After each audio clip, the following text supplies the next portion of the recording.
ذرا سوچیں، ایک ایسی بہت بڑی اور عظیم سلطنت کے بارے میں جس نے آدھی سے زیادہ دنیا فتح کر لی ہو۔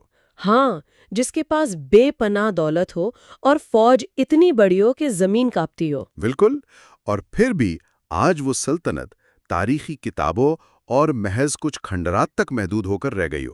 یہ واقعی بہت حیران کن بات ہے کہ کوئی طاقت اپنے اتنے عروج پر پہنچ کر بھی کیسے مٹ جاتی ہے۔ اور دوسری طرف ایک نہتے انسان کا نظریہ یا اس کی سوچ ہزاروں سال تک زندہ رہتی ہے۔ تو آج کے اس تفصیلی جائزے میں ہم اسی چیز کو سمجھنے کی کوشش کریں گے۔ جی، اور آج ہم جس تحریر کو بنیاد بنا رہے ہیں وہ محمد فاروق راشد کا ایک بہت ہی فکر انگیز تجزیاتی مضمون ہے۔ بالکل، اس کا عنوان ہے انسانی پہچان، طاقت یا شعور کی طاقت، اور ہم اس پوری بحث کو گہرائی میں جا کر کھنگالیں گے۔ تو اس تفصیلی جائزے کا جو بنیادی مقصد ہے وہ دراصل اس صدیوں پرانے سوال کا جواب تلاش کرنا ہے۔ یعنی یہ کہ انسان کی اصل اور دیرپا پہچان کس چیز سے بنتی ہے۔ اس کی بنیاد انسان کے اندرونی شعور اور اس کی اخلاقیات پر ہے۔ بظاہر یہ سوال بڑا سیدھا سا لگتا ہے۔ ہاں، لیکن جب ہم اس کی تہوں میں جاتے ہیں تو ہماری روزمرہ کی بہت سی غلط فہمیاں دور ہو جاتی ہیں۔ اچھا، اس سے پہلے کہ ہم باقاعدہ گفتگو کا آغاز کریں، میں ایک بات واضح کرنا چاہتا ہوں۔ جی بالکل، یہ بتانا بہت ضروری ہے۔ ہم آج جن تاریخی حوالوں یا مثالوں پر بات کریں گے وہ سب اسی فراہم کردہ مضمون پر مبنی ہے۔ ہمارا مقصد یہاں کسی خاص سیاسی نظریے یا عقیدے کی طرفداری کرنا نہیں ہے۔ بالکل، ہم صرف غیر جانبدارانہ انداز میں ان دلائل کا جائزہ لے رہے ہیں جو مصنف نے پیش کیے ہیں۔ تو اگر ہم مضمون کی بات کریں تو مصنف نے شروعات ہی میں ایک بہت بڑا دعویٰ کیا ہے۔ کیا دعویٰ؟ وہ کہتے ہیں کہ جسے ہم روایتی معنوں میں طاقت سمجھتے ہیں نا، جیسے پیسہ یا عسکری قوت، وہ دراصل ایک سراب ہے۔ ایک سراب؟ مطلب ایک دھوکہ ہے؟ جی بالکل، اور اس کے ثبوت کے طور پر مضمون میں رومی سلطنت اور مغلیہ سلطنت کی مثال دی گئی ہے۔ صحیح، وہ تو اپنے اپنے وقت کی سپر پاورز تھیں۔ ہاں، ان کے پاس بہترین جنگی مشینیں اور منظم فوجیں تھیں، لیکن تاریخ ہمیں بتاتی ہے کہ جب پہچان کی بنیاد صرف تلوار کے زور پر ہو تو اس کی ایک ایکسپائری ڈیٹ ہوتی ہے۔ بالکل، آپ جسمانی طاقت سے زمینوں پر قبضہ کر سکتے ہیں لیکن ذہنوں پر نہیں۔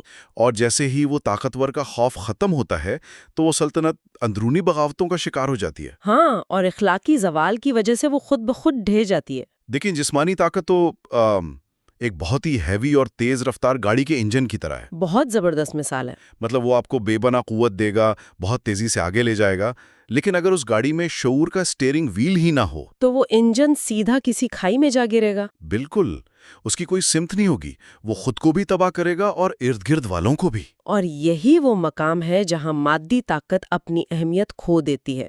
لیکن کیا آج کے دور میں مادی طاقت کی کوئی ضرورت نہیں؟ ایسا نہیں ہے، مضمون اس بات سے انکار نہیں کرتا۔ آج کے جدید دور میں ملک کے تحفظ کے لیے عسکری طاقت ضروری ہے۔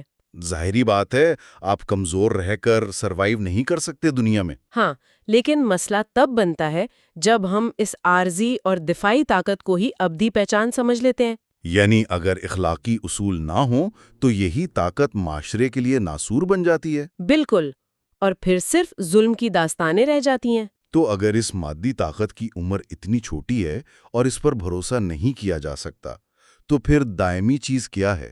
یہاں مضمون ایک لفظ متعارف کرواتا ہے جسے شعور کہتے ہیں۔ شعور، کیا یہ صرف ایک فلسفیانہ خیال ہے؟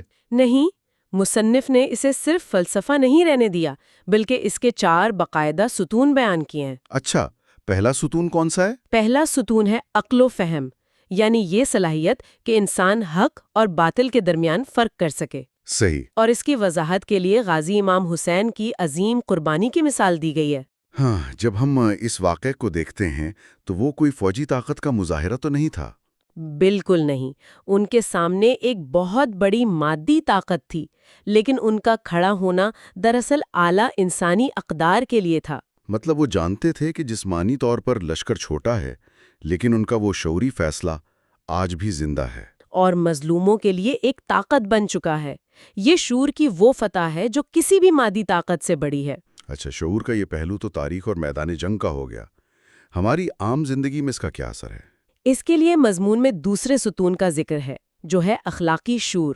اخلاقی شعور، یعنی جیسے کسی استاد یا ماں کا کردار۔ جی بالکل، ذرا سوچیں، ایک ماں کا اپنے بچے پر جو اثر ہوتا ہے وہ کسی روب یا جسمانی زور کی وجہ سے تو نہیں ہوتا۔ ہاں، وہ تو محبت اور ہمدردی سے ہوتا ہے۔ اسی طرح ایک استاد نسلوں کی سوچ کو بدل دیتا ہے اور اس میں جبر کا کوئی عمل دخل نہیں ہوتا۔ یہ اخلاقی شعور خاموشی سے کام کرتا ہے۔ اچھا، یہاں میں ذرا آپ کو روکوں گا۔ یہ باتیں سننے میں تو بہت ہی مثالی اور آئیڈیل لگتی ہیں۔ جی، آپ کے ذہن میں کیا سوال ہے؟ بات یہ ہے کہ عملی دنیا میں جہاں مفادات کی جنگ ہے، کارپوریٹ مسابقت ہے، کیا یہ اخلاقی شعور واقعی کوئی پریکٹیکل طاقت ہے؟ آپ کسی مثال سے بتانا چاہیں گے؟ ہاں، اب جیسے پاکستان کی عرفہ کریم کی مثال لے لیں۔ انہوں نے مائکروسافٹ میں جو مقام بنایا وہ محض اخلاقیات سے تو نہیں بنایا تھا۔ بالکل، ان کے پاس ٹیکنالوجی کا دماغ تھا۔ تو پھر وہ اس شعور کے پیمانے پر کہاں فٹ بیٹھتی ہیں؟ یہ بہت اچھا سوال ہے، اور یہی تحریر کا تیسرا ستون سامنے آتا ہے، جو ہے تخلیقی اور تنقیدی سوچ۔ یعنی شعور صرف اخلاق کا نام نہیں ہے۔ بالکل نہیں، شعور دنیا کے پیچیدہ مسائل کو سمجھنے اور حل کرنے کی صلاحیت کا نام بھی ہے۔ تو عرفہ کریم نے کسی فوج کے زور پر دنیا فتح نہیں کی، بلکہ اپنے دماغ سے کی۔ ہاں، ان کا ہتھیار ان کی تخلیقی سوچ تھی۔ انہوں نے اپنی ذہنی صلاحیت سے ایسی پہچان بنائی جس نے لاکھوں کو متاثر کیا۔ اور یہ مادی دولت سے کہیں زیادہ پورا اثر ثابت ہوئی۔ جی، اور اس کے ساتھ ہی چوتھا ستون بھی ہے، جو کہ خود آگاہی ہے۔ خود آگاہی مطلب اپنے آپ کو پہچاننا؟ بالکل، اپنی خامیوں اور خوبیوں کا اندازہ ہونا۔ جب آپ کو اپنی پہچان ہو جائے تو آپ حالات کے غلام نہیں رہتے۔ ہاں، آپ دباؤ یا بھیڑ چال کا حصہ نہیں بنتے، بلکہ اپنے فیصلے خود کرتے ہیں۔ تو ان چاروں ستونوں کو سمجھنے کے بعد ہم اس مضمون کے سب سے اہم فلسفے کی طرف آتے ہیں۔ وہ کیا ہے؟ سوال یہ پیدا ہوتا ہے کہ کیا انسان کو پھر عملی اور مادی طاقت کو بالکل چھوڑ دینا چاہیے؟ کیا صرف شعور ہی سب کچھ ہے؟ مصنف کہتے ہیں کہ نہیں، ان دونوں کا متوازن امتزاج ضروری ہے۔ مطلب بیلنس ہونا چاہیے۔ جی، اگر صرف جسمانی طاقت ہو اور شعور نہ ہو تو ایک ظالم ڈکٹیٹر پیدا ہوتا ہے۔ اور اگر صرف شعور ہو اور کوئی عملی طاقت نہ ہو؟ تو آپ کا شعور بس آپ کے کمرے تک محدود رہ جائے گا، کوئی عملی تبدیلی نہیں آئے گی۔ ارے، یہ تو بالکل کمپیوٹر کے ہارڈ ویئر اور آپریٹنگ سسٹم والی بات ہو گئی۔ وہ کیسے؟ ذرا سروخیانے۔ دیکھیں، آپ کے پاس دنیا کا مہنگا ترین اور تیز ترین ہارڈ ویئر ہو، جی، لیکن اگر اس میں کوئی او ایس یا آپریٹنگ سسٹم انسٹال ہی نہ ہو تو وہ مشین کسی کام کی ہے؟ بالکل نہیں، وہ تو بس ایک پلاسٹک اور لوہے کا ڈبہ ہے۔ اور اسی طرح اگر زبردست آپریٹنگ سسٹم ہو لیکن ہارڈ ویئر نہ ہو تو وہ بھی بیکار ہے۔ زبردست مثال ہے۔ تو یہاں شعور دراصل وہ آپریٹنگ سسٹم ہے جو ہارڈ ویئر یعنی مادی وسائل کو کمانڈ دیتا ہے کہ اسے انسانیت کی بھلائی کے لیے کیسے استعمال کرنا ہے۔ اور یہی وہ حالت ہے جہاں انسانی پہچان اپنی معراج پر پہنچتی ہے۔ تحریر میں ملالہ یوسفزئی کی مثال دی گئی ہے، جن کے پاس ابتدا میں کوئی بڑی مادی طاقت نہیں تھی۔ ہاں، لیکن ان کے تعلیم کے شعور نے ان کے لیے ایک عالمی پلیٹ فارم پیدا کر دیا جو کہ ایک عملی طاقت ہے۔ بالکل، اور انہوں نے اس پلیٹ فارم کو شعور کے ساتھ استعمال کیا۔ اسی طرح خود اس مضمون کے مصنف کی مثال لے لیں، محمد فاروق راشد۔ ان کا قلم اور علم ہی ان کی اصل طاقت ہے، اور اسی کے ذریعے وہ معاشرے پر اثر ڈال رہے ہیں۔ یہ شعور اور عملی طاقت کا ایک حسین امتزاج ہے۔ اچھا، ان تاریخی شخصیات اور مثالوں کے بعد تحریر ہمیں سیدھا آج کے دور کے چیلنجز کے سامنے لا کھڑا کرتی ہے۔ جی، کیونکہ آج کے دور میں طاقت کی شکلیں بدل چکی ہے۔ ہاں، اب مغلوں کی تلواریں یا رومیوں کے گھوڑے تو طاقت نہیں رہے۔ آج طاقت کا مطلب ہے دنیا کی معیشت، جدید ٹیکنالوجی، مصنوعی ذہانت اور سب سے بڑھ کر ڈیٹا کی طاقت۔ اور مصنف نے آج کی اس جدید دنیا کے حوالے سے ایک وارننگ بھی دی ہے۔ بالکل، وہ کہتے ہیں کہ یہ جدید شکلیں پرانی طاقتوں سے زیادہ اثر انگیز ہیں۔ مطلب اگر ان الگوریدمز اور اے آئی کے پیچھے انسانی شعور کی رہنمائی نہ ہو تو یہ انسانیت کو ایسی تباہی کی طرف لے جائیں گی جہاں سے واپسی ممکن نہیں۔ ٹیکنالوجی بذات خود بری نہیں ہے نا؟ نہیں، لیکن شعور کی عدم موجودگی اسے تباہ کن بنا دیتی ہے۔ اچھا، یہاں مجھے ایک چیز بڑی تنگ کر رہی ہے۔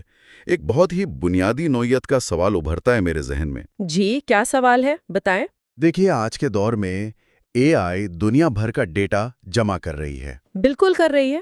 تاریخ، سائنس، فلسفہ، ادب، سب معلومات مشین کے پاس ہیں۔ جی، تو اگر ایک مشین کے پاس دنیا کی ہر معلومات جمع ہو جائے تو کیا وہ ڈیٹا کا انبار خود ایک نیا شعور نہیں بن جاتا؟ یہ آج کل دنیا میں زیر بحث سب سے بڑا سوال ہے۔ تو پھر اس کا جواب کیا ہے؟ تحریر کی روشنی میں کیا مشین کو سب کچھ جاننے سے شعور مل سکتا ہے؟ اگر ہم اس مضمون کے نظریات کو دیکھیں تو معلومات کا انبار کبھی بھی شعور کا متبادل نہیں ہو سکتا۔ کیوں؟ معلومات بھی تو علم ہے نا؟ معلومات صرف ایک ٹول ہے۔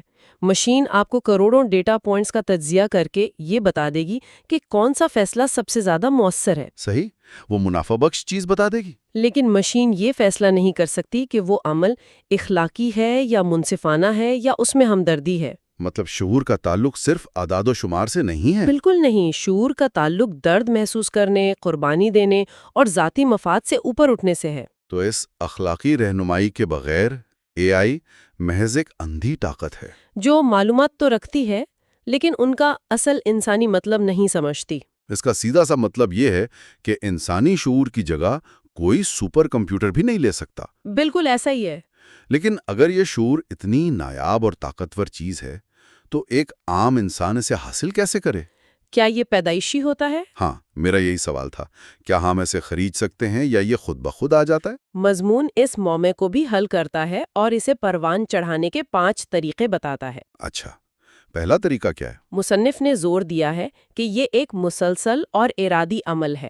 پہلا قدم ہے مسلسل تعلیم اور سیکھنے کا عمل۔ یعنی صرف ڈگریاں لینا کافی نہیں ہے؟ ہاں، اس کا مطلب ہے روزانہ اپنے نظریات کو چیلنج کرنا اور ذہن کو کھلا رکھنا۔ اور دوسرا مرحلہ؟ دوسرا مرحلہ ہے اخلاقی تربیت۔ یہ ہوا سے نہیں سیکھی جاتی، اس کے لیے انصاف اور رواداری کی عادت بنانی پڑتی ہے۔ ٹھیک ہے، اور تیسرا طریقہ جو میں نے پڑھا تھا وہ ہے عملی تجربات اور مشاہدات۔ بالکل، آپ کتابوں میں تو ہمدردی کے بارے میں پڑھ لیتے ہیں، لیکن جب تک عملی زندگی میں مشکلات نہ دیکھیں، ہاں، لوگوں سے نہ ملیں تب تک وہ علم شعور نہیں بنتا۔ تجربہ بہت ضروری ہے۔ اور چوتھا طریقہ ہے تنقیدی سوچ کی مشق۔ آج کل تو ہر طرف سے معلومات کی بمباری ہو رہی ہے۔ جی، تو بغیر سوچے سمجھے یقین کر لینا کمزوری ہے۔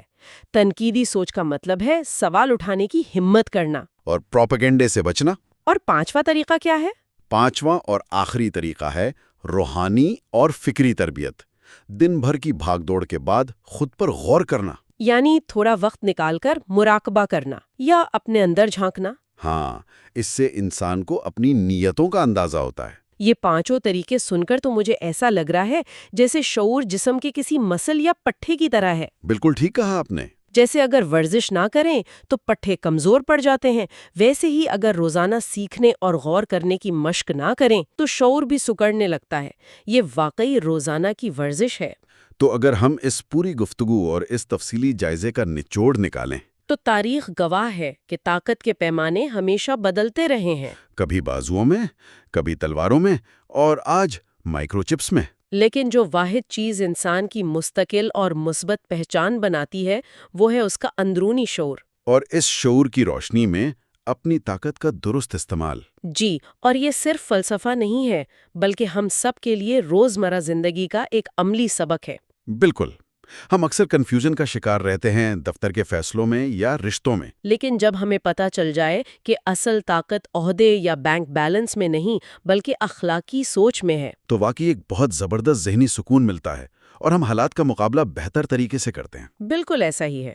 تو سننے والوں، آج کا یہ تفصیلی جائزہ یقیناً ہمارے لیے بہت سے نئے زاویے کھولنے کا باعث بنا۔ جی، بہت سی چیزیں کلیئر ہوئی ہیں۔ اور اب گفتگو کو سمیٹتے ہوئے میں اس بحث اور ٹیکنالوجی کو ملا کر ایک سوال چھوڑنا چاہتا ہوں جس پر شاید مستقبل میں ہم سب کو غور کرنا پڑے۔